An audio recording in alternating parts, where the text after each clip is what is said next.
On continue à parler sport avec ce constat. Les femmes consacrent 1 heure par semaine de moins au sport que les hommes.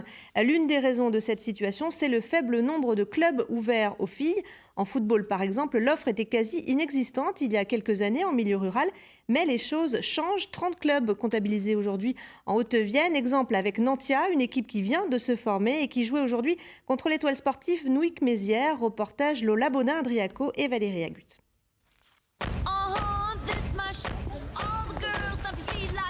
Elles sont prêtes à en découdre. Premier match pour l'équipe féminine de l'US Nantia, créée il y a tout juste 3 mois. Les filles sont sur le point d'écrire une nouvelle page dans l'histoire de ce petit club de Haute-Vienne.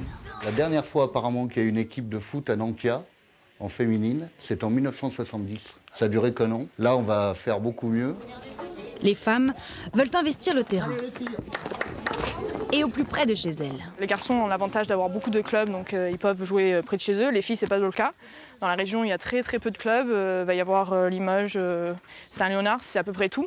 Donc c'est vrai que ça fait beaucoup de route pour les filles, donc c'est bien d'avoir un club à quelques minutes de chez soi, c'est sûr. En Haute-Vienne, le nombre de footballeuses licenciées a doublé depuis 2015. Et les clubs ne répondent pas à la demande.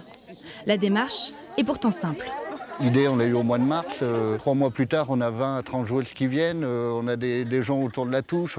Ça va prendre. Je crois que tout simplement, c'est qu'on est sur des schémas et que ces schémas-là, ils sont compliqués à dépasser. Moi, ce que je dirais aux autres clubs, c'est de ne pas avoir peur de se lancer, puisque finalement, on peut avoir des bons résultats à partir de petites communes rurales qui vont survivre. C'est le cas du Sovia FC, que par le football féminin.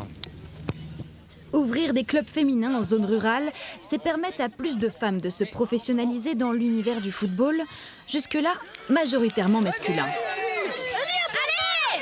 Elia Espoir, joueuse depuis 20 ans, Muriel a vu son sport évoluer, et dans le bon sens. Je pense que le regard des gens a changé, ouais. Même nous, en milieu rural, je pense que même certains sont contents de dire qu'ils ont une équipe féminine dans leur club. Score final, 3 partout, une égalité sur le terrain. Mais après tout, la victoire est ailleurs.